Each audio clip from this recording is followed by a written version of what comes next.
Episode 50। दुवानमू बैक्स्यू ने इस बारे में सोचा और सिर हिलाया। ये सही है, लेकिन यह मुझे उनसे घृणा करने से नहीं रोकता है। हम उच्च डोमेन में कभी भी निचले डोमेन के लोगों को नीची नज़र से नहीं देखते हैं, इसलिए वे निचले डोमेन के लोगों को नीची नज़र से देखने की हिम्मत कैसे कर सकते हैं। और उसने फिर कहा, यही बात त्यानिक्सुए पवित्र संप्रदाय के लिए भी सच है। पहला और दूसरा दोनों स्तर बेहद कठिन हैं। ये स्पष्ट है कि वे फैंग चेन को मारना चाहते हैं। इस संप्रदाय में साहस कहाँ है? मैं वास्तव में उन्हें नीची नज़र से देखती हूँ। दुआनमू जिंग ने भी धीरे से सिर हिलाया। ये निशाना बनाना वास्तव में थोड़ा ज्यादा है। ये स्पष्ट है कि वे लोगों को मारना चाहते हैं। यदि फैंग चेन की ताकत पर्याप्त नहीं होती तो वह संभवतः पहले स्तर पर ही मर जाता और मजाक का पात्र बन जाता।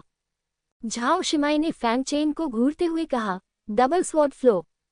मैंने तुम्हें कम आंका था, लेकिन बस इतना ही। हालांकि फैंग चेन ने दूसरा स्तर आसानी से पास कर लिया, फिर भी उसने उसे गंभीरता से नहीं लिया, क्योंकि वह भी पहले फैंग चेन की तरह आसानी से 7 मूर्तियों को पार कर चुकी थी और उसने एक ही समय में 7 मूर्तियों को हरा दिया। इसलिए वह अब भी पहले की तरह ही दबंग थी और फैंग चेन के प्रदर्शन ने उसे थोड़ा सा उसके प्रति सम्मानपूर्ण बना दिया। लेकिन हर कोई झाओ शिमाई जितना बुरा नहीं है, ये लिंग उनमें से एक है। इस समय उसका चेहरा अत्यंत कुरूप हो गया था और उसकी मुठ्ठियां भिंचकर फट रही थीं। उसी समय उसकी आंखें धीरे धीरे लालची हो गईं। उसके पास कुछ खजाना होना चाहिए जो ये सुनिश्चित कर सके कि वह पहले 2 स्तरों को पार कर सके। भले ही फैंग चेन की प्रतिभा प्रकट हो गई थी, फिर भी उसे विश्वास नहीं हुआ कि निचले क्षेत्र के एक नीच व्यक्ति में ऐसी प्रतिभा थी। केवल तभी जब उसे लगे कि फैंग चेन ने किसी जादुई हथियार का इस्तेमाल किया है तो वह अनिच्छा से इसे स्वीकार कर सकता था। लेकिन उसने व्यंग्यात्मक लहजे में कहा, इस तीसरे स्तर पर तुम निश्चित रूप से मर जाओगे। वह अभी भी अपने द्वारा व्यवस्थित 3 स्तरों पर आश्वस्त था, लेकिन वह भूल गया कि वह पिछले 2 स्तरों में भी इतना आश्वस्त था। लेकिन फैंग चेन ने उसके चेहरे पर जोरदार थप्पड़ मारा था। लेकिन उनके आत्मविश्वास का एक कारण था। बाहरी लोग केवल इतना जानते थे कि तीसरा स्तर अलग अलग लोगों के लिए अलग अलग होता है, लेकिन वे यह नहीं जानते थे कि इसे वास्तव में गुप्त रूप से नियंत्रित किया जा सकता है और इसका उपयोग गुप्त रूप से लोगों को अदृश्य रूप से मारने के लिए किया जा सकता है। उसने लॉन्ग शियाओ जियांग की ओर देखा। लॉन्ग शियाओ जियांग ने स्वाभाविक रूप से समझ लिया कि ये लिंग का क्या मतलब था और उसने गुप्त रूप से सिर हिला दिया। उसने एक हाथ से मुहर बनाए और उसे टोकन में ठोंक दिया। टोकन थोड़ा कांप उठा और तीसरे स्तर तक फैंग चेन का रास्ता कोहरे से घिरा हुआ था। उसी समय लॉन्ग शियाओ जियांग भी अपना पिछला स्थान छोड़कर अंधेरे में गायब हो गया। ये देखकर ये लिंग की मुस्कान और भी बड़ी हो गई। इस बार आप कितने भी प्रतिभाशाली क्यों न हो, आगे बढ़ने का केवल एक ही रास्ता है। फैंग चेन ने अपनी दोनों तलवारें वापस ले लीं, भगवान और दानव के दूसरे रूप से बाहर निकल आया और अपनी सामान्य उपस्थिति में लौट आया। उसे दूसरा चरण पास करने पर गर्व महसूस नहीं हुआ। उसका चेहरा अभी भी शांत था, वह सामने की ओर देख रहा था। यद्यपि तीसरे स्तर पर उन्हें कोई उपयोगी जानकारी नहीं मिली, फिर भी वे डरे नहीं और सीधे तीसरे स्तर में कदम रख दिया। जब फैंग चेन कोहरे में डूब गया तो उसकी आकृति गायब हो गई। मैदान के बाहर मौजूद लोगों को ये देखकर आश्चर्य नहीं हुआ, क्योंकि शाही 3 मंजिलों में से तीसरी मंजिल ऐसी ही थी। ये भी एक कारण है कि कोई नहीं जानता कि तीसरा स्तर क्या है। जहां तक फैंग चेन के स्तर को पार करने की बात है, यह इस बात पर निर्भर करता है कि वह कोहरे से बाहर निकल सकता है या नहीं। यदि वह बाहर नहीं निकल पाया तो या तो उसकी मृत्यु हो जाएगी या वह घायल हो जाएगा। बेशक वे जानते हैं कि जब तक फैंग चेन असफल रहेगा वह निश्चित रूप से मर जाएगा। कोहरे में फैंग चेन धीरे धीरे आगे बढ़ता रहा। चारों ओर अभी भी कोहरा छाया हुआ था और चारों ओर घना अंधेरा था, लेकिन फैंग चेन घबराया नहीं और आगे बढ़ता रहा। धीरे धीरे आसपास का नजारा बदल गया। वह एक ऊंचे मंच पर खड़ा था और मंच के नीचे अनगिनत लोग जयकारे लगा रहे थे। क्या यही तुम्हारी सारी ताकत है? क्या इसे ही तुम ताओ कहते हो? ये बहुत कमजोर है, एक तिरस्कारपूर्ण महिला आवाज सुनाई दी। फैंग चेन ने देखा कि एक जवान लड़की है, लेकिन वह उसका चेहरा स्पष्ट रूप से नहीं देख सका, लेकिन वह महसूस कर सकता था कि वह एक अद्वितीय सुंदरता थी। झाओ शिमाई। किसी कारण से, हालांकि उसने झाओ शिमाई को कभी नहीं देखा था, उसे यकीन था कि उसके सामने वाला व्यक्ति झाओ शिमाई था। झाओ शिमाई ने फैंग चेन की ओर देखा। क्या तुम हार नहीं मानते? अपने तथाकथित ताओ के साथ तुम मेरे प्रतिद्वंद्वी बिल्कुल भी नहीं हो। मेरे ताओ, आपके प्रतिद्वंद्वी नहीं, फैंग चेन ने भौहें सिकुड़ी। इस समय वह भूल गया कि वह यहाँ क्यों था और क्यों वह झाओ शिमाई के साथ फिर से लड़ रहा था। यह एक स्वप्न जैसा था और उसके सामने सब कुछ बहुत तार्किक लग रहा था। और झाओ शिमाई फैंग चेन के साथ बकवास बात करने के लिए बहुत आलसी लग रहा था और उसका आंकड़ा चमक गया और फैंग चेन को फिर से मार डाला। उसके चारों ओर एवेन्यू की शक्ति तुरंत फट गई। फैंग चेन ने भौहें सिकोड़ी, लापरवाह होने की हिम्मत नहीं जुटा पाया। अपने हाथों में 2 तलवारें पकड़े हुए वह झाओ शिमाई से टकरा गया। टकराना, दोनों पक्ष एक दूसरे से तुरंत भिड़ गए और सड़क की शक्ति चारों ओर हिल गई। लेकिन कुछ ही दौर की लड़ाई के बाद फैंग चेन का रास्ता टूट गया, विस्फोट हो गया और वह जमीन पर जोर से गिरा, जिससे एक बड़ा गड्ढा बन गया। फैंग चेन को इस पर विश्वास नहीं हो रहा था। उसका रास्ता बहुत शक्तिशाली था, उसे इतना कमजोर नहीं होना चाहिए था। क्या यह ऊपरी डोमेन और निचले डोमेन के बीच का अंतर है? मैदान के बाहर एक व्यक्ति भयावह ढंग से मुस्कुरा रहा था। ये स्तर ताओ के हृदय का परीक्षण करता है। ये स्तर इस समय तीसरे स्तर में सबसे कठिन नहीं है, लेकिन ये शुरू करने के लिए सबसे अच्छा स्तर है। ये व्यक्ति लांग ज़ियाओजियांग है। ये सही है, वह तीसरे स्तर में भी प्रवेश कर गया। लेकिन एक नियंत्रक के रूप में वह स्वाभाविक रूप से फैंग चेन की तरह नहीं होगा। वास्तव में इस समय फैंग चेन का वास्तविक शरीर अभी भी आगे बढ़ रहा है, लेकिन उसकी चेतना भ्रम में प्रवेश कर चुकी है। यदि लॉन्ग ज़ियाओजियांग इस समय फैंग चेन के वास्तविक शरीर पर हमला करता है, तो चाहे वह अंत में तीसरे स्तर को पार कर सके या नहीं, वह निश्चित रूप से मर जाएगा। ये लिंग की योजना थी। फैंग चेन को गाली देते देख लॉन्ग ज़ियाओजियांग के चेहरे पर आत्मसंतुष्टि का भाव दिखा। चूंकि तुम पूरी तरह से परीक्षा में फंस चुके हो, इसलिए तुम्हें भेजने का समय आ गया है। उसे वास्तविकता का एहसास हुआ। धीरे धीरे आगे बढ़ रहे फैंग चेन को देखकर वह भयावह ढंग से मुस्कुराया। अरे निचले लोक से आए नीच व्यक्ति, अगर तुम किसी को दोष देना चाहते हो तो खुद को दोष दो, क्योंकि तुम्हें वह चीज मिल गई जो तुम्हें नहीं मिलनी चाहिए थी। हालांकि मुझे नहीं पता कि तुम संत के साथ सगाई क्यों कर सकते हो, लेकिन वरिष्ठ भाई ये को अपमानित करने के लिए तुम मरने के लायक हो। अगले ही क्षण उसके हाथ में खंजर था और वह भयावह मुस्कान के साथ बोला, ठीक है, अब तुम्हें जाने देने का समय आ गया है।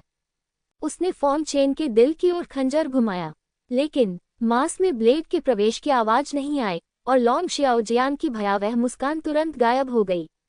वह आंखें फाड़े देखता रहा। उसे विश्वास ही नहीं हो रहा था कि उसके सामने जो दृश्य था वह वास्तविक था। फैंग चेन के हाथ में लॉन्ग ज़ियाओजियांग का खंजर था और वह अपने खून बहते हाथ की परवाह किए बिना लॉन्ग ज़ियाओजियांग को ठंडी निगाहों से देखता रहा। वह अभी अभी परीक्षा से जागा था। ये कैसे संभव है? तुम इतनी जल्दी कैसे जाग गए? इस समय लॉन्ग ज़ियाओजियांग को होश आया और वह कांपते हुए चिल्लाया। फैंग चेन ने लॉन्ग ज़ियाओजियांग को घूरते हुए देखा। उसकी आंखें चिढ़ाने से भरी थी। दाओ हॉट का परीक्षण। आपने गलत व्यक्ति को पाया। इस दौरान प्राप्त अनुभव ने उनके दाओ हृदय को चट्टान की तरह ठोस बना दिया और ये तथाकथित दाओ हृदय परीक्षण उनके लिए कोई समस्या नहीं थी। यदि उससे संवाद करने वाले स्वर्ण अंडे ने उसे यह न बताया होता कि कोई उस पर हमला करने वाला है, तो वह इतनी जल्दी परीक्षा पास नहीं कर पाता। आखिरकार ये वास्तव में ताओ वेन का अभ्यास करने का एक अच्छा अवसर था। दुर्भाग्य से यह महान अवसर लॉन्ग ज़ियाओजियांग द्वारा बर्बाद कर दिया गया। इसलिए फैंग चेन बिल्कुल भी विनम्र नहीं था। जब दूसरा पक्ष चौंक गया तो उसके दाहिने हाथ ने लॉन्ग ज़ियाओजियांग की छाती को छेद दिया, लेकिन लॉन्ग ज़ियाओजियांग ने तुरंत प्रतिक्रिया दी और उसका दूसरा हाथ जल्दी से मुट्ठी में बंद हो गया और फैंग चेन से टकरा गया। हंस, मेरे पास झोउ युआन साधना का 7वां स्तर है। तुम मुझे मारना चाहते हो? आह! इससे पहले कि वह बोलना समाप्त करता, उसने तीखी चीख मारी। फैंग चेन की हथेली तलवार में बदल गई और उसने वास्तव में उसकी मुट्ठी को सीधे काट दिया और मुट्ठी से कंधे तक काट दिया। मेरा हाथ, लेकिन यह इतना आसान नहीं है। फैंग चेन के मुंह के कोने थोड़े ऊपर उठ गए। उसका दाहिना हाथ तलवार दानव की भुजा है, जो जुबान ग्रेट जादू के हथियार से भी बेहतर है। लॉन्ग ज़ियाओजियांग, जिसने केवल अपने भौतिक शरीर को मज्जा धोने के पहले स्तर तक ही विकसित किया है, उसका विरोध कैसे कर सकता है? ठीक है, अब तुम मर सकते हो।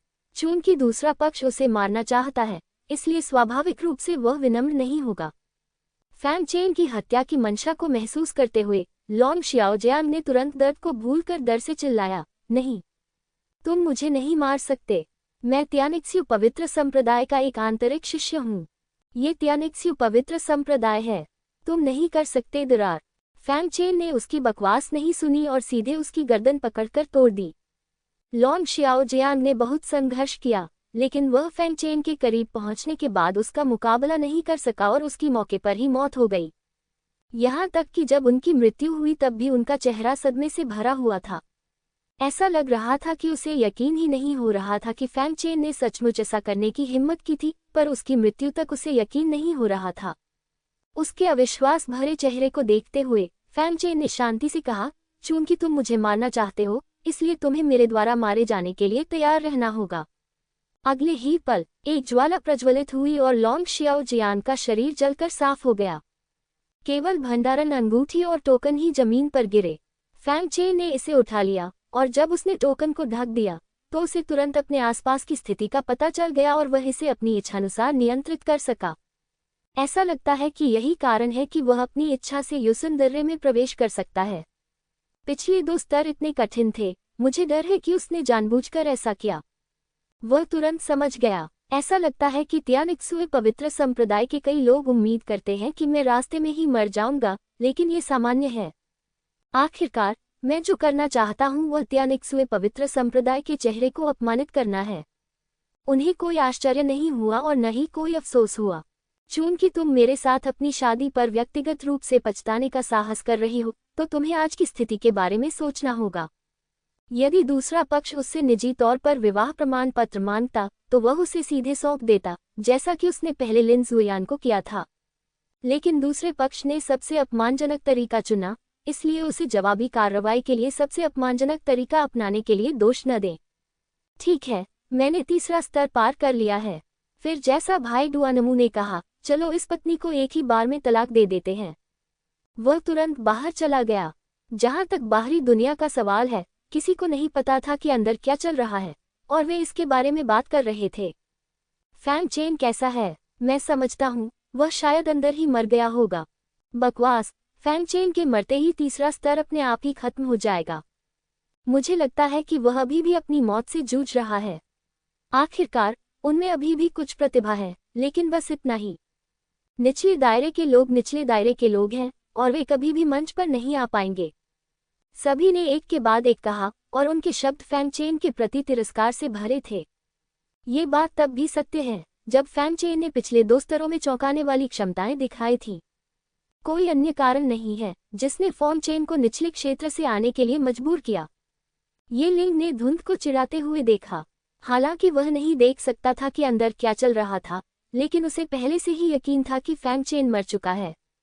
ये सोचकर वह उठ खड़ा हुआ और जाने के लिए तैयार हो गया। एक और बैठे शिष्य ने ये देखा और संदेह से पूछा, वरिष्ठ भाई, ये क्या आप पढ़ना जारी नहीं रखना चाहते? अब और देखने की जरूरत नहीं है। ये लिंग ने अपने हाथ पीछे रखे और गर्व से खड़ा हो गया। वह फैंग चेन पहले ही तीसरे स्तर पर मर चुका है। वरिष्ठ भाई, ये क्या आपने ध्यान दिया? शिष्य ने आश्चर्य से पूछा। निचले क्षेत्र का एक साधारण व्यक्ति पहले 2 स्तरों को पार करने के लिए जादुई हथियारों पर भरोसा कर सकता है। जब असली परीक्षा आएगी तो उसकी ताकत पूरी तरह से उजागर हो जाएगी। वह इस स्तर पर जादुई हथियारों पर भरोसा नहीं कर सकता और वह स्वाभाविक रूप से मर जाएगा। उसने आत्मविश्वास से कहा। जहां तक फैंग चेन पर हमला करने और उसे मारने के लिए लॉन्ग शियाओ जियान को भेजने की बात है, तो स्वाभाविक रूप से वह इसके बारे में कुछ नहीं कहेंगे। अच्छा ऐसा है। शिष्यों ने चारों ओर इकट्ठा होकर आदरपूर्वक कहा, वरिष्ठ भाई, ये वास्तव में बहुत जानकार हैं और उनकी नज़र बहुत ही क्रूर है। ये लिंग की आंखों में गर्व की चमक चमक उठी, लेकिन उसका स्वर शांत था। ठीक है, मैंने इस निचले क्षेत्र में बहुत समय बर्बाद किया है। अब वापस जाने और कठिन अभ्यास करने का समय है। उसने गर्व से अपना सिर उठाया, अपने हाथ पीठ के पीछे रखे और धीरे धीरे संप्रदाय की ओर चल पड़ा। अपने दिल में उसने सोचा कि वह जल्द ही सभी शिष्यों से वरिष्ठ भाई ये को अलविदा के सम्मानपूर्ण शब्द सुनेगा। हालांकि वह कुछ कदम चला, लेकिन उसे आवाज सुनाई नहीं दी। इससे वह आश्चर्यचकित हो गया और सोचने लगा कि आज के सभी शिष्यों में विवेक की इतनी कमी क्यों है। अपने बगल में खड़े शिष्य की ओर देखते हुए उसने देखा कि उसकी आंखें बड़ी हो गई थीं, उसका मुंह खुला हुआ था और उसका हाथ कांपते हुए युसांगुआन दर्रे की ओर इशारा कर रहा था। सिर्फ वह ही नहीं, बल्कि हर कोई भी। क्या गड़बड़ है? उसने ठंडे स्वर में पूछा और दूसरी ओर देखा। अगले ही पल वह भी अन्य लोगों की तरह चौंक गया। तीसरे स्तर के कोहरे में एक अस्पष्ट आकृति धीरे धीरे प्रकट हुई और कदम दर कदम बाहर चली गई। जल्द ही सभी लोग उस व्यक्ति को स्पष्ट रूप से देख सके जो बाहर आया था। तो फिर फैंग चेन के अलावा वह और कौन हो सकता है? ये कैसे संभव है? ये लिंग लड़खड़ा गया और लगभग जमीन पर गिर गया। असंभव। कोई रास्ता नहीं है कि वह जीवित बाहर आ सके। जब तक फैंग चेन ताओ जिन के ब्रह्म में प्रवेश करता है, वह वध किए जाने वाला मेमना है और लॉन्ग शियाओ जियान के लिए उससे निपटना आसान होगा। लेकिन लॉन्ग शियाओ जियान अप्रत्याशित रूप से असफल हो गया। वह कूड़ा भोजन के लिए क्या करता है? ये लिंग की अभिव्यक्ति अत्यंत उदास थी। वह बाहर है। वह वास्तव में तीसरा स्तर पास कर गया। इस तीसरे स्तर की परीक्षा क्या है?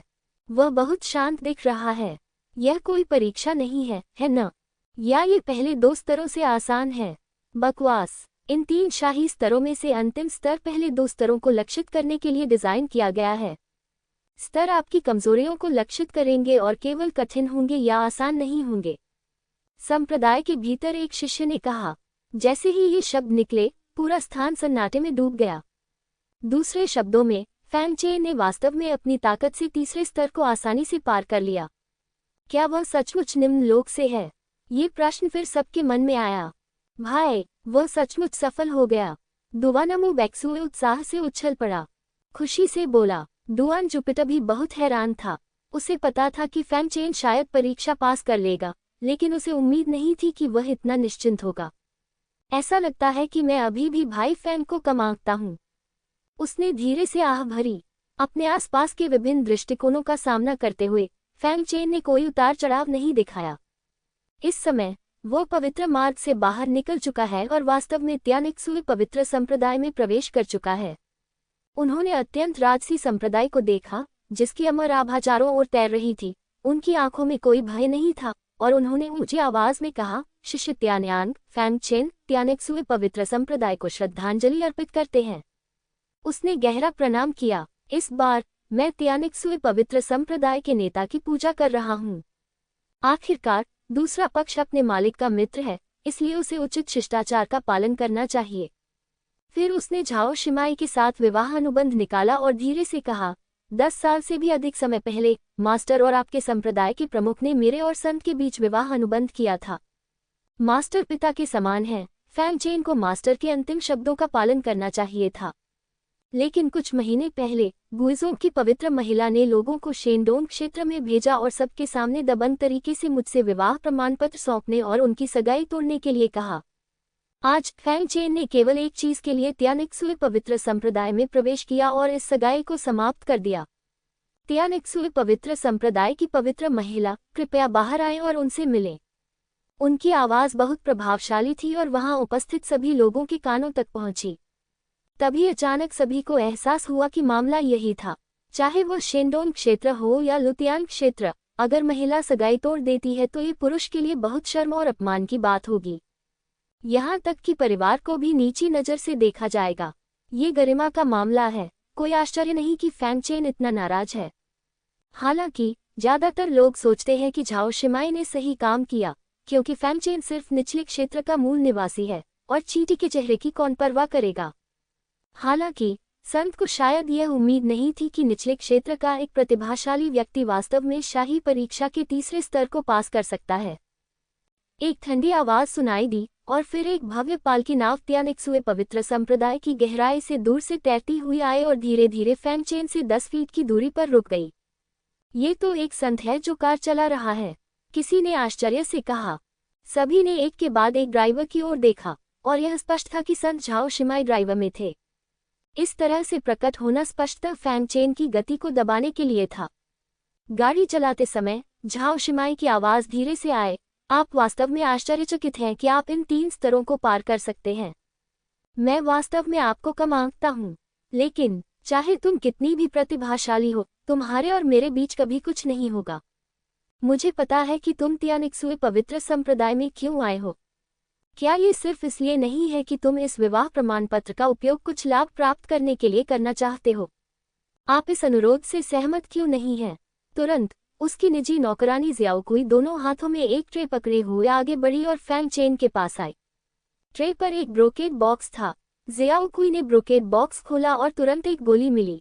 जब इसे खोला गया तो अचानक अमृत की सुगंध फैली और अमृत के चारों ओर अमृत प्रभामंडल की एक परत बन गई। ये छठे स्तर का अमृत है, स्वर्ग का आकांक्षापूर्ण अमृत। ये सफलता प्राप्त करने के लिए आवश्यक सर्वोत्तम अमृत है। किसी ने इस अमृत को पहचान लिया और कहा। अचानक वहां हंगामा मच गया। तियानदाओ गोली पर निशाना लगाओ। यह एक ऐसा अमृत है जो मिलना दुर्लभ है। मुझे नहीं पता कि कितने झोउ युआन शिखर विशेषज्ञों ने इस अमृत के लिए अपनी जान जोखिम में डाली। भले ही वे बाल बाल बच गए हों, लेकिन वे इसके लिए जी जान से लड़ेंगे। झोउ युआन का ताओवाद में प्रवेश साधना पथ का एक अत्यंत महत्वपूर्ण हिस्सा है। ये भी कहा जा सकता है कि एक सच्चा तपस्वी वास्तव में ताओवाद में प्रवेश करता है। निम्नलिखित सभी प्रश्न नश्वर हैं। अनगिनत लोग लालच और ईर्ष्या भरी निगाहों से फैंग चेन को देख रहे थे। यदि उनके पास यह अमृत है तो वे बिना किसी बाधा के अन्वेषण के क्षेत्र में प्रवेश कर सकेंगे। ऐसा पता चला है कि इस घटना के कारण ही उन्होंने लोअर डोमेन में विवाह प्रमाणपत्र सौंपने से इनकार कर दिया था। ओह, निचले क्षेत्र के लोग वास्तव में लालची हैं। मैंने सचमुच सोचा था कि वह अपनी इज्जत बचाने के लिए यहाँ आया है। तुम क्या सोच रहे हो? निचले क्षेत्र के लोगों को चेहरे की क्या जरूरत है? बहुत। चारों ओर से फैंग चेन को देखने वाली आंखें एक बार फिर तिरस्कारपूर्ण और घृणास्पद हो गईं। निचले क्षेत्र के लोग अभी भी इतने नीच और बेशर्म हैं। फैंग चेन ने वेनडेंग तियानदाओ दान को शांति से देखा, लेकिन इसे स्वीकार नहीं किया। इसके बजाय वह मुस्कुराया और कहा, त्यानिक्सुई संत संप्रदाय की संत से जैसी उम्मीद थी, यह उदारता वास्तव में ईर्ष्या करने लायक है। वह स्वाभाविक रूप से इस गोली के महत्व को समझ गया। हालांकि उनके पास इसकी कमी नहीं थी। बीस्टमास्टर संप्रदाय के पास 30 से अधिक गोलियां थीं, जो उसके लिए पर्याप्त थीं। हालांकि बीस्टमास्टर संप्रदाय के पास भी केवल 30 से अधिक गोलियां थीं, जो इस गोली की दुर्लभता और कीमतीपन को दिखाने के लिए पर्याप्त थी। क्या आप अभी भी संतुष्ट नहीं हैं?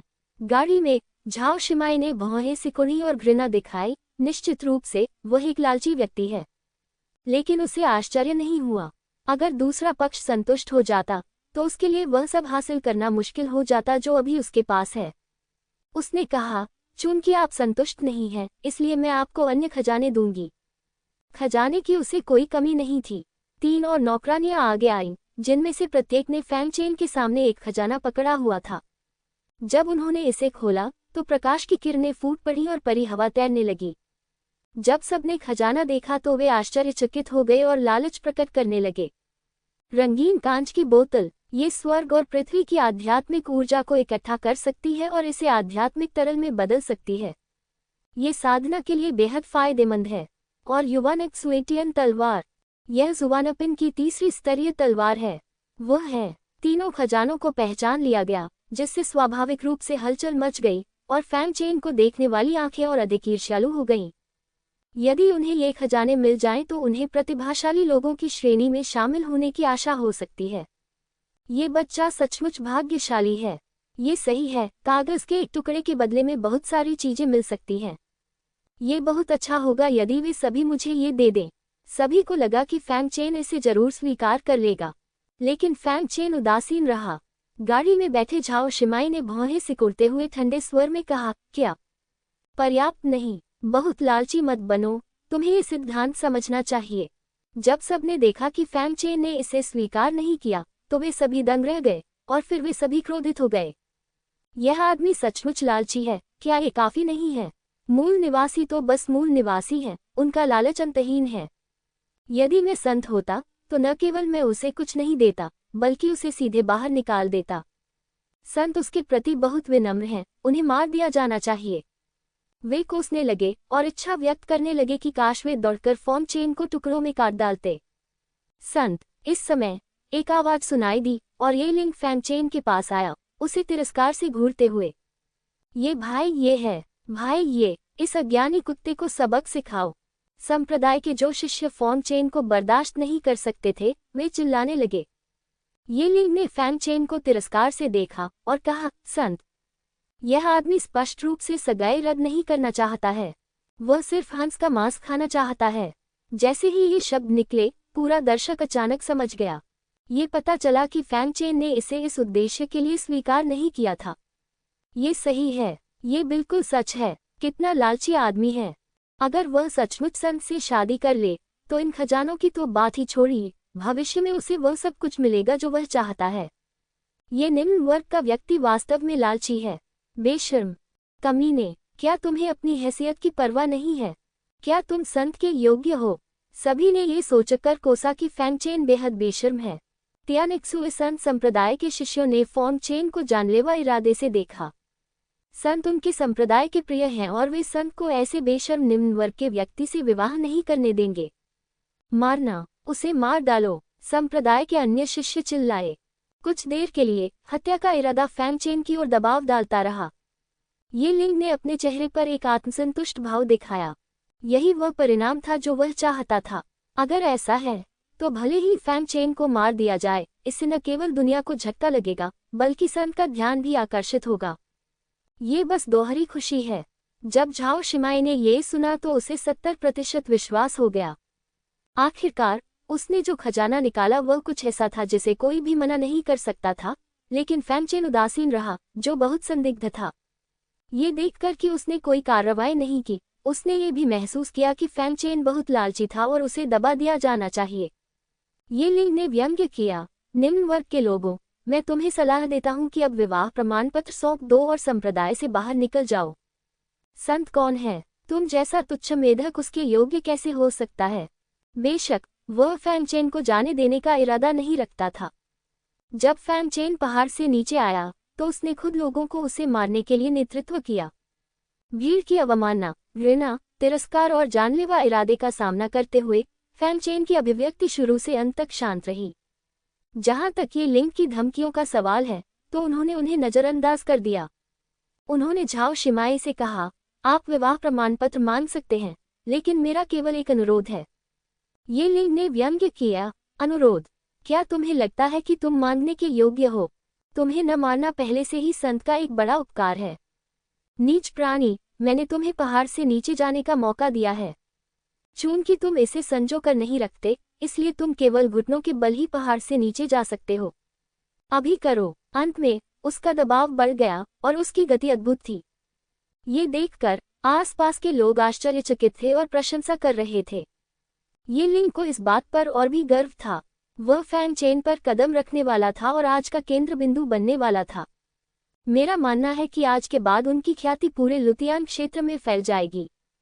फैंग चेन ने फिर धीरे से ये लिंग की ओर देखा। उसका चेहरा अभी भी शांत था, लेकिन उसकी आंखों में ठंडक थी। आप कौन हैं? उसने पूछा। ये लिंग ने गर्व से कहा, ये लिंग तियानिक्सुए संत संप्रदाय का मुख्य शिष्य। क्या आप इससे संबंधित हैं? फैंग चेन ने फिर पूछा। नहीं, लेकिन मैं तुम्हारे जैसे लालची लोगों को बर्दाश्त नहीं कर सकता। ये लिंग ने सही कहा। जब इसका तुमसे कोई लेना देना नहीं है तो तुम यहाँ क्यों भौंक रहे हो? या तुम सोचते हो कि तुम अपने संत का मामला तय कर सकते हो? एक कुत्ते के रूप में जब आपका मालिक आपको भौंकने नहीं देता है तो क्या आप यह नहीं समझते कि आपको अपनी दुम को अपने पैरों के बीच रखना चाहिए और अपना आपा नियंत्रित रखना चाहिए? भले ही वह कुत्ता चाट रहा हो, लेकिन ऐसा ही होना चाहिए।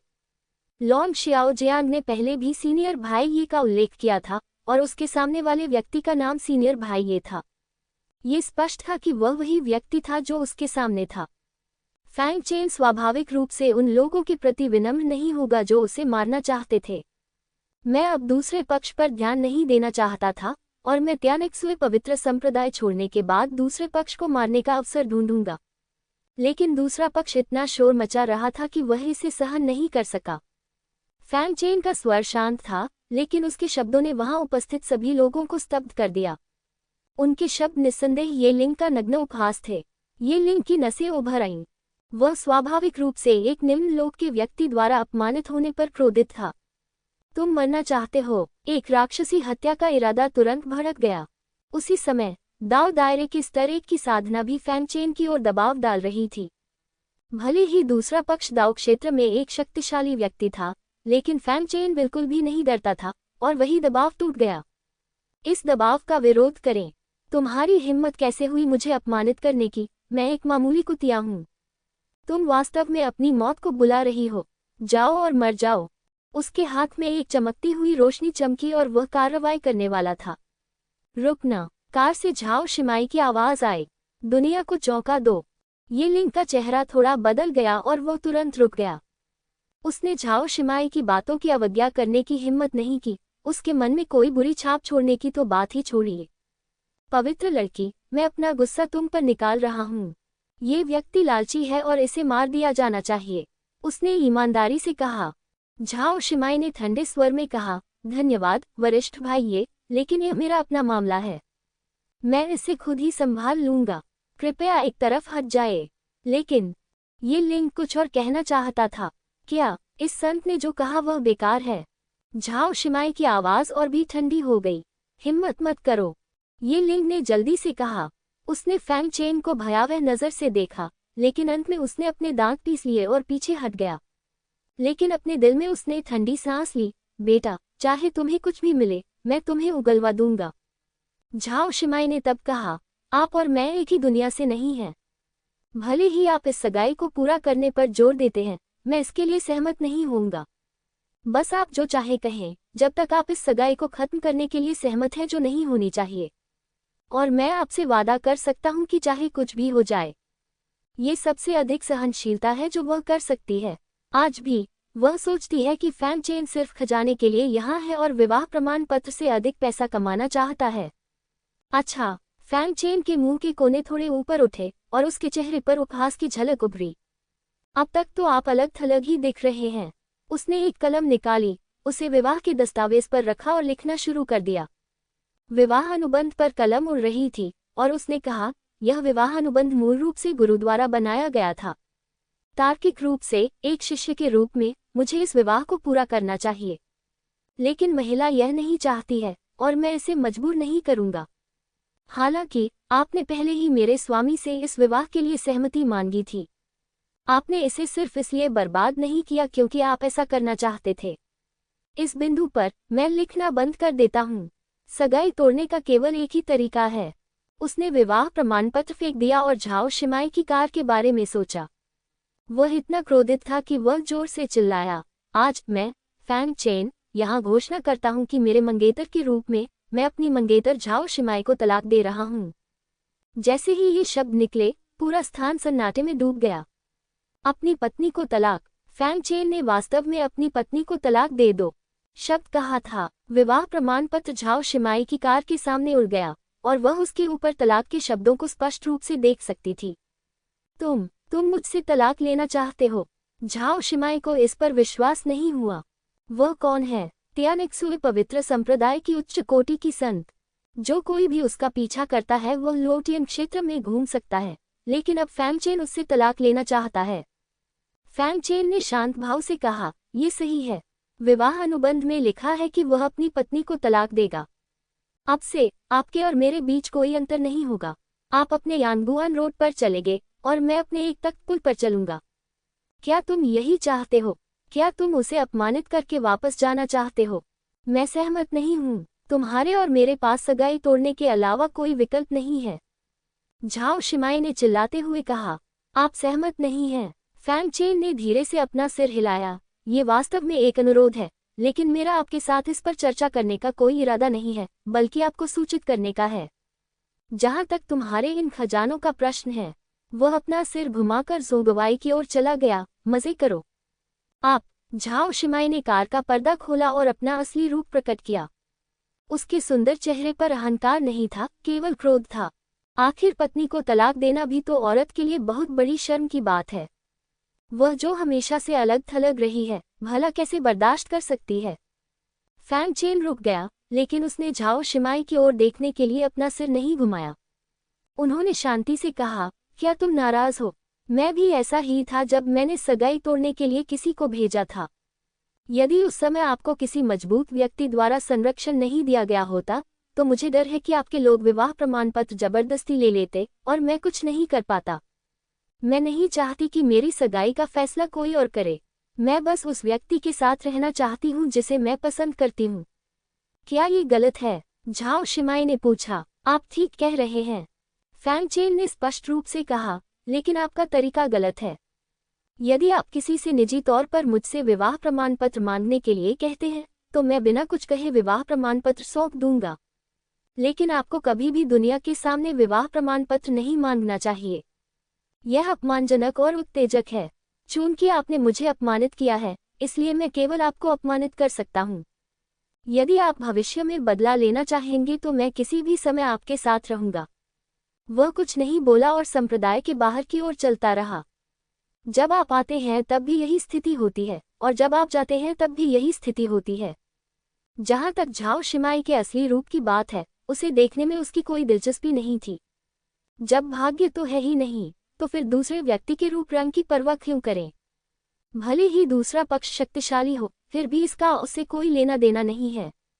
किसी ने भी उसे रोकने की हिम्मत नहीं की, चाहे वह त्यानिक्सुए पवित्र संप्रदाय से था या कोई और जो मौज मस्ती में शामिल हो रहा था।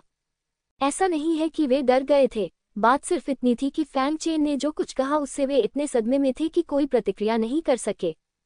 झाओ शिमाई ने दांत पीसते हुए फैंग चेन को जाते हुए देखा। उसने कभी नहीं सोचा था कि इसका यह नतीजा होगा। भले ही उसने फैंग चेन के साथ अपनी सगाई तोड़ दी थी, लेकिन वह बहुत दुखी थी। हालांकि वह धीरे धीरे शांत हो गई, ये सोचकर कि आज से दोनों के बीच सगाई टूट गई और वह मेंग चेन को अपनी पहचान खुलकर बता सकती है, इसलिए उसने और कुछ नहीं कहा। कार में वापस आए और पर्दा नीचे कर दें। फैंग चेन, है न? मुझे फिर कभी तुमसे मिलने मत देना, उसने मन ही मन क्रोध से कहा। वह इस घृणा को कभी नहीं भूलेगी। उसी समय आग लगने से उसके हाथ में रखा विवाह दस्तावेज जलकर पूरी तरह नष्ट हो गया। फैंग चेन के साथ उसका विवाह भी टूट गया। चल दर, वह अब यहाँ और नहीं रहना चाहती थी और ऊंची आवाज में बोली। कार प्रकाश की किरण में बदल गई और पुनः त्यानिक्सुए पवित्र संप्रदाय में चली गई। इस समय उनके आसपास के सभी लोग होश में आ गए, लेकिन वे अभी भी थोड़ा असमंजस में थे। उन्होंने शुरू में सोचा था कि फैंग चेन विवाह प्रमाण पत्र का उपयोग त्यानिक्सुए पवित्र संप्रदाय के शीर्ष पर चढ़ने के लिए या कुछ खजाने के बदले में करना चाहता था, लेकिन उसे यह उम्मीद नहीं थी कि वह कुछ नहीं चाहता था और सिर्फ अपनी पत्नी को तलाक देने आया था। वह त्यानिक्सु पवित्र संप्रदाय की संत हैं, जो लुतियान क्षेत्र में युवा पीढ़ी के बीच सबसे शीर्ष प्रतिभाशाली हैं और उनका भविष्य असीम है। यदि हम उसके साथ कुछ संबंध भी स्थापित कर लें और कुछ स्नेह भी छोड़ दें, तो भविष्य में जब संत अधिक शक्तिशाली हो जाएंगे तो वह उसे नहीं भूलेगी। हालांकि फैंग चेन ने अपने रिश्ते को खत्म कर दिया और सीधे चले गए। कुआं मुख्य हॉल में झाओ पिंगफान ने एक लंबी सांस छोड़ी। वह इस तरह के परिणाम से आश्चर्यचकित नहीं था। तियान यानगजी, ये बेटा कुछ हद तक आपके जैसा ही है। हालांकि वह और मैं या आपके बताए गए भाग्य के अनुसार नहीं है, लेकिन इसे यही समाप्त करना ठीक है। मुझे उम्मीद है कि वे दोनों एक साथ होंगे। कारण और प्रभाव वास्तव में इस तरह समाप्त होंगे।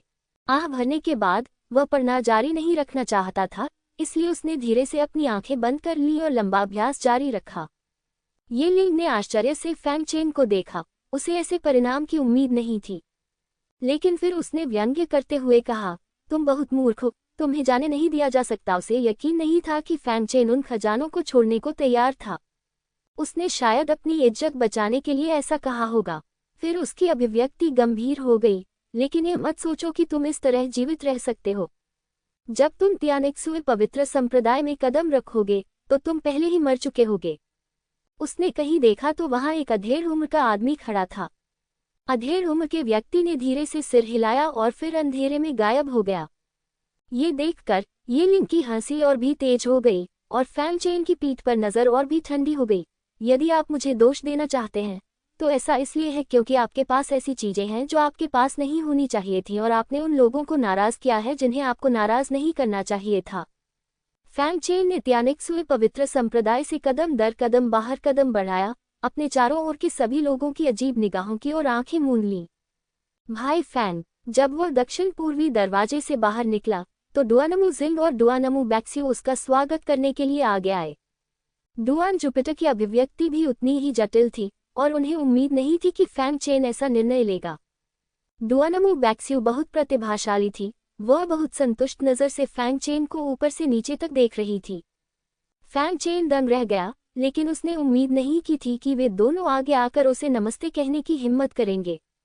अब उससे कोई भी संबंध रखना अच्छा विचार नहीं है। यद्यपि उसने उन खजानों को नहीं लिया, फिर भी उसके तलाक के कारण उन प्रेमियों को गुस्सा आ सकता था और वे उसका पीछा कर सकते थे।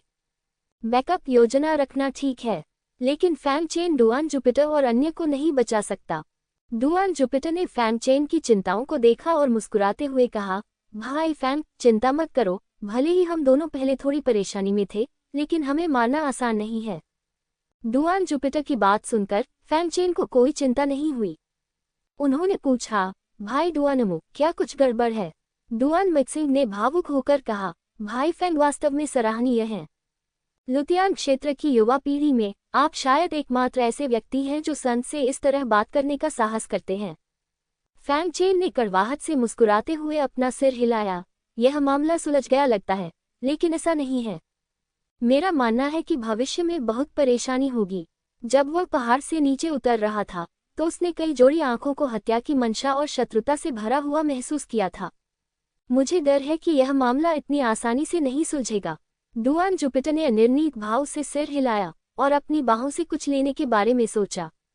भाई फैंग, कुछ दिन पहले दिए गए भोजन का एहसान चुकाने के लिए आप इसे रख सकते हैं।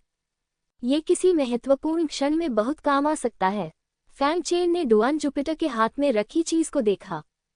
यह एक अजीब सा घनाकार बक्सा था जिसके ऊपर सितारों के निशान थे, लेकिन मैं नहीं बता सका कि यह क्या था। यही है, उसने संदेह से पूछा। डुआन जुपिटर ने कोई जवाब नहीं दिया, बल्कि कहा, अगर भाई फैंग मुझ पर विश्वास करते हैं तो कृपया इसे स्वीकार करें। डुआनमू बैक्स्यू ने ये भी कहा, साथ ही ताओवादी फैंग, बस इसे स्वीकार करो, हम तुम्हें नुकसान नहीं पहुंचाएंगे। फैंग चेन ने उन दोनों को देखा और उनके हाव भाव से ईमानदारी देखी। एक क्षण झिझकने के बाद उन्होंने सिर हिलाया और कहा, आप दोनों का बहुत बहुत धन्यवाद। उसने खजाना स्वीकार कर लिया और तुरंत कहा, ठीक है आप दोनों, अब मैं विदा लेता हूँ।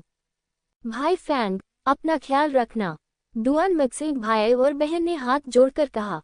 फैंग चेन ने सिर हिलाया और फिर प्रकाश की किरण में बदल गया और एक निश्चित दिशा में चल पड़ा। जैसे ही वह चला गया, प्रकाश की कई किरणें तुरंत उसके पीछे चली गईं। डुआन मैक्सिंग ने ये देखकर थोड़ी आह भरी, मुझे उम्मीद है कि भाई फैंग इस आपदा से बच जाएगा। अचानक उसने थोड़ा सा भौहें सिकुड़ी और ठंडे भाव से शून्य में कहीं देखने लगा। अगले ही पल वह और डुआनमू बाइक्सू उसी स्थान से गायब हो गए और जब वे पुनः प्रकट हुए तो वे कहीं शून्य में थे। उसके सामने एक बूढ़ा आदमी था।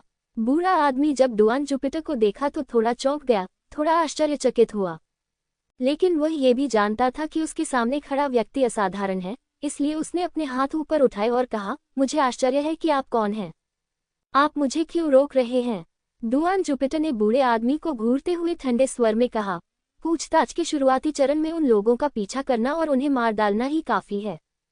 पूछताछ के बाद के चरणों में उनका पीछा करना और उन्हें मार डालना आपके लिए थोड़ा ज्यादा होगा।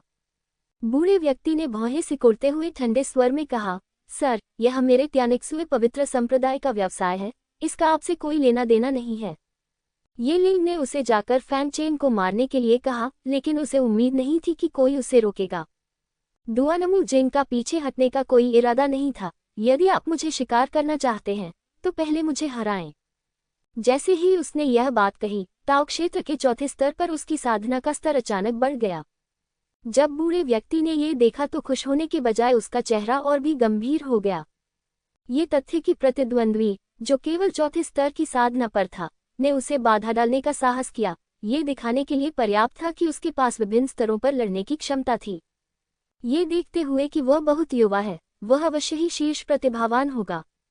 एक क्षण सोचने के बाद अंततः उसने कोई कार्रवाई न करने का निर्णय लिया।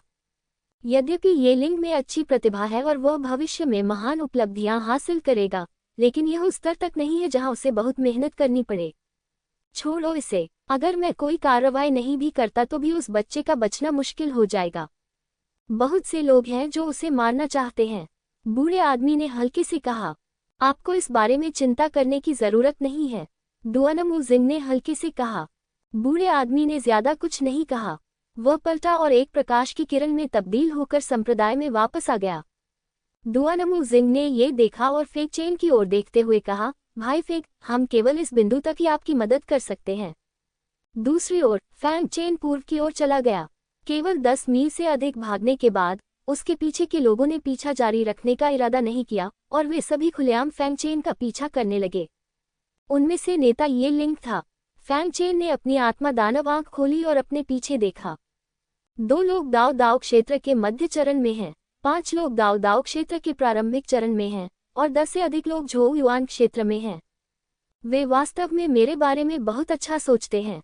जब उसने लोगों को अपना पीछा करते हुए स्पष्ट रूप से देखा तो उसे पता चल गया कि वह उनसे आगे नहीं निकल पाएगा, इसलिए वह रुक गया। जैसे ही वह रुका, ये लिंग और अन्य लोग तुरंत आए और उसे घेर लिया।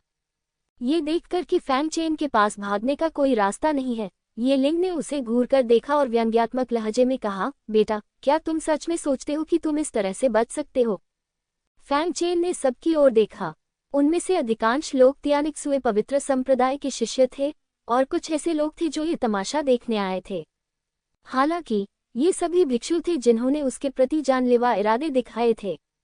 अगर उसने सही अनुमान लगाया तो वे शायद झाओ शिमाई के प्रशंसक थे। उसने कहा, क्यों, तुम लोग मुझे यहीं रखना चाहते हो? ये लिंग ने मजाक में मुस्कुराते हुए कहा, लड़के, तुम संत झाओ को अपमानित करने के बाद इस तरह से जाना चाहते हो। मुझे विश्वास है कि जब मैं बाद में तुम्हारा सिर संत झाओ के पास लाऊंगा तो वह निश्चित रूप से बहुत खुश होंगी। झाओ शिमाई पहले से ही गुस्से में थी। अगर उसे उसके पास लाया जाता तो वह निश्चित रूप से खुश होती। वह संत का अनुग्रह भी प्राप्त कर सकता है और तियानिक्सुए पवित्र संप्रदाय का पति भी बन सकता है। ये सोचकर उन्हें अचानक उत्साह महसूस हुआ। यदि वे सम्राट के राजकुमार पत्नी बन जाएं तो उनका भविष्य उज्ज्वल होगा। अन्य लोगों ने भी अपनी बात रखी। तुम संत को अपमानित करने के बाद यहाँ से चले जाना चाहते हो। तुम सपना देख रहे हो। आज हम संत का बदला लेंगे। निचले क्षेत्र के लोगों, हम लोटियंग क्षेत्र के लोग ऐसे लोग नहीं हैं जिन्हें आप जब चाहे अपमानित कर सकें। वे क्रोधित और धार्मिक देख रहे थे, जैसे कि वे वास्तव में झाओ शिमाई के प्रति अपना गुस्सा निकालना चाहते थे। हालांकि ये लिंग ने देखा कि वे झाओ शिमाई को खुश करना चाहते थे या प्रसिद्ध होना चाहते थे। आखिरकार एक बार आज की घटनाएं फैल गईं तो फैंग चेन का नाम भी अवश्य फैलेगा। अगर हम उसे मार देंगे तो दुनिया में हर कोई इसके बारे में जान जाएगा। वह मन ही मन व्यंग्यपूर्वक बोला, केवल वही झाओ शिमाई का पक्ष प्राप्त कर सकता है, किसी और के पास यह मौका नहीं है। लेकिन उसने ज्यादा कुछ नहीं कहा। आखिरकार उनका लक्ष्य एक ही था, फैंग चेन को मारना। उन्हें इस बात पर आश्चर्य हुआ कि जिन संप्रदाय के वरिष्ठ लोगों को उन्होंने आमंत्रित किया था वे क्यों नहीं आए। वह हमेशा सतर्क रहे हैं और सफलता सुनिश्चित करने के लिए हमेशा कुछ और कार्य तैयार रखते हैं। एक बार दूसरे पक्ष को कार्रवाई करने के लिए कहने के लिए उन्होंने काफी कीमत चुकाई, लेकिन उसे इसकी ज्यादा परवाह नहीं थी। भले ही दूसरा पक्ष न आए, फिर भी वे फैंग चेन को मार सकते थे। फैंग चेन को चुप देखकर ये लिंग ने व्यंग्यात्मक लहजे में कहा, क्या तुम डर गए हो? फैंग चेन ने आह भरते हुए अपना सिर हिलाते हुए कहा, नहीं, मुझे उम्मीद नहीं थी कि संत द्वारा पाले गए कुत्ते इतने वफादार होंगे। मालिक ने तुम्हें किसी को काटने के लिए भी नहीं कहा था, लेकिन तुम अपनी वफादारी दिखाने के लिए इंतजार नहीं कर सकते थे। चूंकि वे उसे मारने के लिए यहाँ आए हैं, इसलिए स्वाभाविक रूप से वह विनम्र नहीं होगा। फैंग चेन के शब्दों ने तुरंत वहां उपस्थित सभी लोगों का गुस्सा भड़का दिया।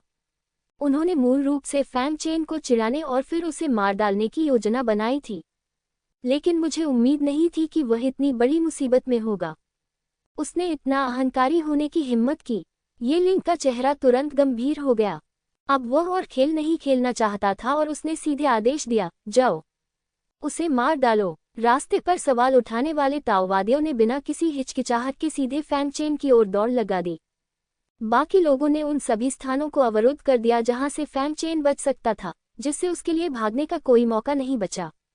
जब ताओवादी क्षेत्र के साधक ने कार्रवाई की तो स्वाभाविक रूप से फैंग चेन के पास विरोध करने की कोई क्षमता नहीं थी, लेकिन वह चिंतित नहीं था, बल्कि उसने शांति से कहा, आज जो हुआ मैं उसे याद रखूंगा और एक दिन मैं तुम्हें 10 गुना अवश्य चुकाऊंगा। तुम मरने वाले हो, फिर भी तुम इतने अहंकारी होने का साहस करते हो। जाओ भाड़ में। जो दाऊ दाऊ क्षेत्र के मध्य चरण में था, उसने उसे अपनी हथेली से थप्पड़ मारा और एक सुनहरे ड्रैगन में बदल गया और उसे मारने के लिए फैंग चेन की ओर दौड़ा। ताओ के अन्य महान लोगों ने भी कार्रवाई की और फैंग चेन के जीवित रहने के सभी रास्ते बंद कर दिए। टकराना। जिस स्थान पर फैंग चेन स्थित था, वहां अचानक विस्फोट हो गया। जब ये घटना घटी तो फैंग चेन भी गायब हो गया। ये देखकर वेंडाओ के मध्य चरण में मौजूद बलवान व्यक्ति दंग रह गया। यद्यपि उसका ये कदम शक्तिशाली था, लेकिन इसे फैंग चेन को टुकड़ों में नहीं तोड़ना चाहिए था। ये लिंग ने उससे शव रखने को कहा, इसलिए वह स्वाभाविक रूप से जानता था कि कब कार्रवाई करनी है। क्या चल रहा है? ये लिंग ने थोड़ा भौहें सिकुड़ी। उसे लगा कि फैंग चेन मर चुका है, लेकिन लाश के बिना वह उसे झाओ शिमाई के सामने कैसे लाकर श्रेय ले सकता था। मैं नहीं जानता, ताओवादी ने असमंजस में होकर कहा। मैंने खुद को रोक लिया। मैंने केवल उसे मार डाला, लेकिन उसका शरीर नष्ट नहीं किया जाना चाहिए। वहाँ स्थानिक उतार चढ़ाव है। वह कमीना मरा नहीं है, वह स्थानिक विस्थापन के माध्यम से दूर चला गया है। एक अन्य महान ताओवादी ने उतार चढ़ाव की शेष बची आभा को महसूस किया और चिल्लाया। हर कोई हैरान था। टेलीपोर्ट, यह ऐसी चीज नहीं है जो झोउ युआन क्षेत्र साधक के पास हो। हालांकि उन्होंने तुरंत प्रतिक्रिया की और तुरंत अपने आध्यात्मिक ज्ञान का उपयोग करके आसपास के वातावरण को स्कैन किया, लेकिन उन्हें फैंग चेन का कोई निशान नहीं मिला। ये लिंग की अभिव्यक्ति बेहद बदसूरत थी। कोई आश्चर्य नहीं कि उसने अकेले त्यानिक्सुए संत संप्रदाय में जाने की हिम्मत की। ये पता चला कि उसके पास एक बैकअप योजना थी। भाई, हमें क्या करना चाहिए? हम इस लड़के को जीवित नहीं रख सकते। हमें उसे मार डालना चाहिए, एक शिष्य ने चिंतित होकर कहा। मैं इस सिद्धांत को समझता हूँ। ये लिंग की अभिव्यक्ति अनिश्चित थी। एक पल सोचने के बाद वह कुछ लेकर आया और अचानक एक व्यंग्यात्मक भाव प्रकट किया। मैं तो लगभग भूल ही गया था कि मेरे पास ये खजाना है। उसके हाथ में एक प्रकाश चमक उठा और उसके हाथ में एक कंपास प्रकट हो गया। लेकिन ये कंपास थोड़ा अजीब है। यह कोई साधारण चीज नहीं, बल्कि मांस और खून से बना है। और ये मांस और रक्त वास्तव में हिल सकते हैं, जैसे कि वे जीवित हों। यह क्या है? वहां मौजूद सभी लोगों के चेहरे थोड़े बदल गए। हालांकि उन्हें नहीं पता था कि यह क्या है, लेकिन उन्हें एक अजीब सी आभा महसूस हुई। ये लिंग ने कोई उत्तर नहीं दिया, बल्कि ताओ के मध्य चरण में साधक की ओर देखा। ताओ के मध्य चरण में साधक ने ये लिंग की आवाज का प्रसारण प्राप्त किया, और बिना किसी हिचकिचाहट के वह एक आकस्मिक साधक की पीठ पर चमक गया, जो उसके पीछे था, और सीधे एक हथेली से उसके दिल को छेद दिया। इसे खो दो। वह साधारण साधक तो केवल झोउ युआन राज्य में था। वह इस आदमी का मुकाबला कैसे कर सकता था? उसने अपना सिर नीचे किया और सदमे और निराशा में अपनी खाली छाती को देखा।